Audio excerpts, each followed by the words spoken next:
Today we're going to talk about the Consequential Activism Training because I've had a lot of questions lately about exactly what we're going to be teaching, what you're going to get out of it, and why you should go.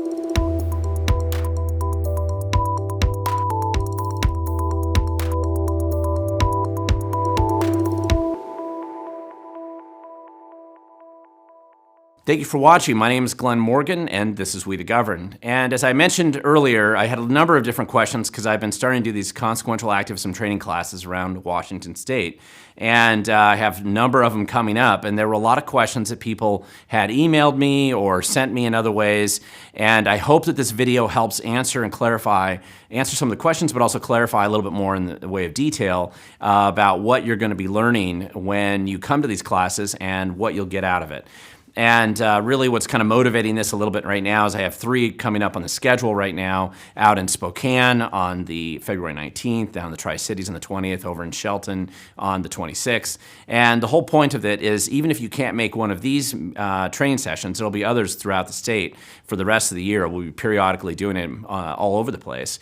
But because these multiple sessions are coming up and there seems to be a high level of interest in coming to them, I want to make sure that, that I get some of this information out there for those who are asking the questions. And I think that I've linked down below in the video description on how to actually sign up for these 3 events, but there'll be more in the future, and we'll be talking about those in future videos as well. Now you can see a couple of different handouts that have been made by local groups that are sponsoring me to come out and put these training sessions on, and these go into some of the details of some of the specific issues and topics that we'll have, and the agenda is roughly built around this, but let me go into a little bit more detail here about what I think you'll get out of this and why you will like being there. So here's some examples of what you're going to learn if you come to one of these training sessions, and real specifically, here's one that's just that seems to be a very popular one, which is how to use a Public Disclosure Commission website to find violations.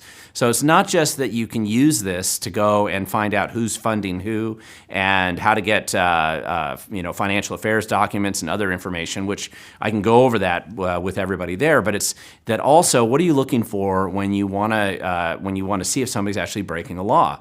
And one of the very popular things that I always do at one of these training sessions now is actually file a live PDC complaint. Now, largely I'm doing this just to take some of the mystique and mystery out of it, showing you that it doesn't take that much to do it and how easy it is to do, and then hopefully encouraging more people to do the same thing because I've done so many of them.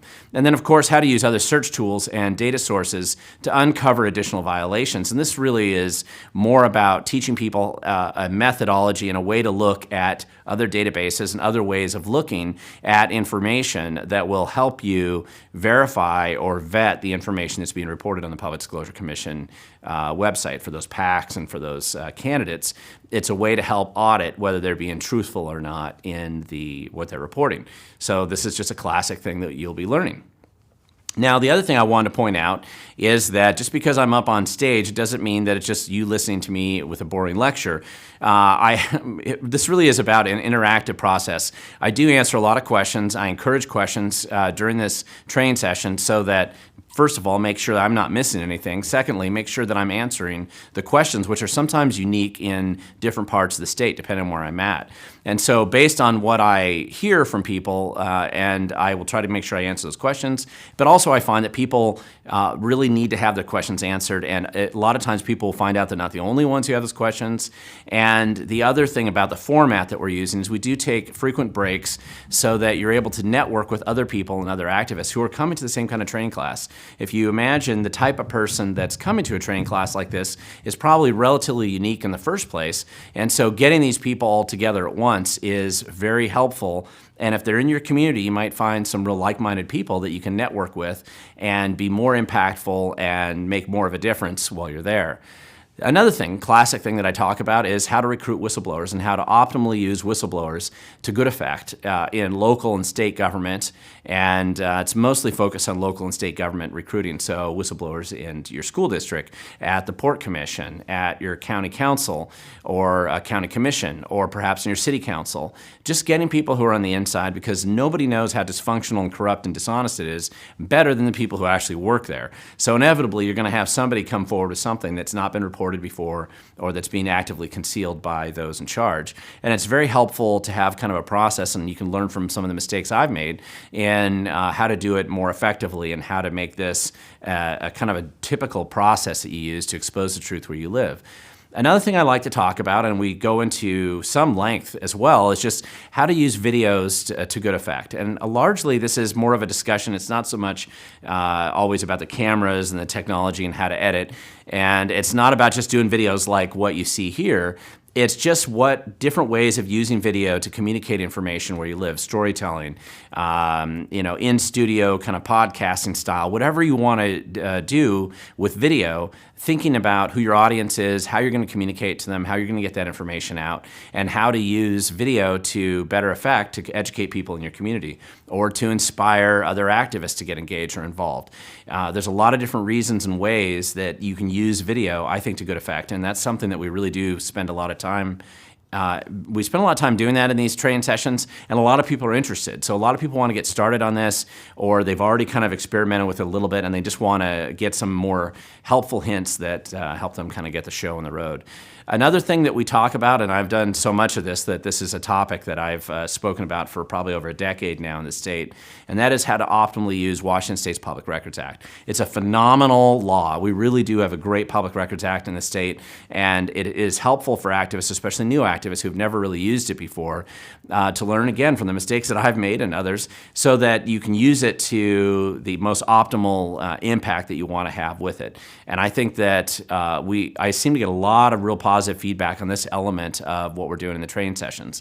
So when it comes to consequential activism, I think knowing how to use the Public Records Act really well, it ends up being one of the top items that you want to learn in Washington State. One of the top skill sets as to how to use this effectively. And you will not be disappointed, because inevitably you will find stuff that people want to hide.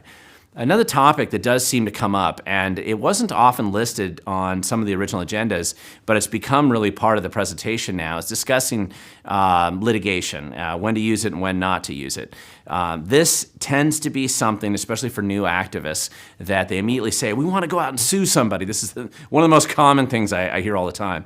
And there's a time and a place for litigation, but oftentimes it's not as simple as that. And although it tends to be kind of a reflexive response that people have, litigation is usually not the first choice or the optimal choice. And I say this as somebody who's been in court a lot. So it's not that I'm opposed to litigation. I just think that you want to really think through what litigation would make sense, when it makes sense, what type of litigation to have, what the pitfalls of litigation are in this state, the types of attorneys to look for.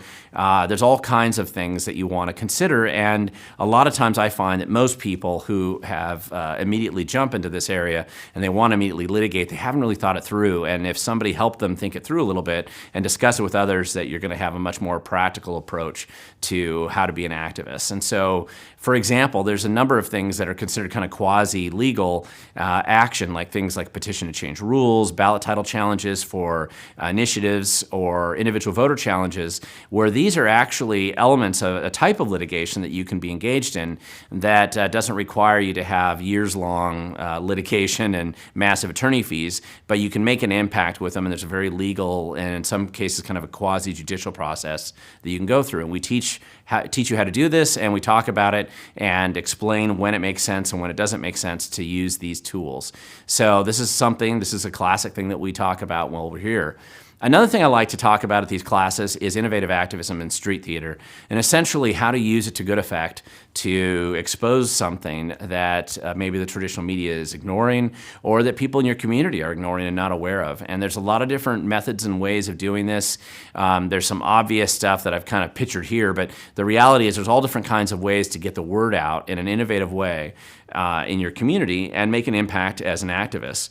And the point of this activism, the training classes that I'm putting on, isn't so much built around campaigns or candidates or political parties. Really, these are things that any activist can do year-round. It doesn't matter whether you're in campaign season. It doesn't matter whether you have a candidate that you're supporting. It's just a way to be involved and active and making an impact consequentially, so that it has some kind of an impact. That's the whole point.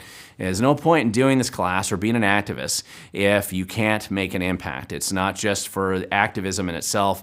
It's really about trying to make a difference and do something in your community with your time. And so that's the whole point of this class. If you don't want to be consequential or you don't want to make an impact, don't go. That's fine. But if you are interested in actually engaging in doing something, I think you'll find something in this class, in this training, that you'll appreciate. We generally don't charge any money. If there is some fee involved, it's usually because the local organizers have to cover some food costs or some building costs. Generally, this is something that we provide relatively super low cost if they are charging anything. But mainly it's a way for you to make an impact. And as anything, if you want to learn a little bit more about what I'm doing or what these classes are like, you can go to wethegovern.com. Also, I do encourage you to sign up for one of the classes that we have on the agenda if it's still within that time frame. Otherwise, go to our website. We'll try to link up some more training classes in other parts of the state soon. And just remember that if you want to make an impact, you do have to show up, because the future belongs to those who show up.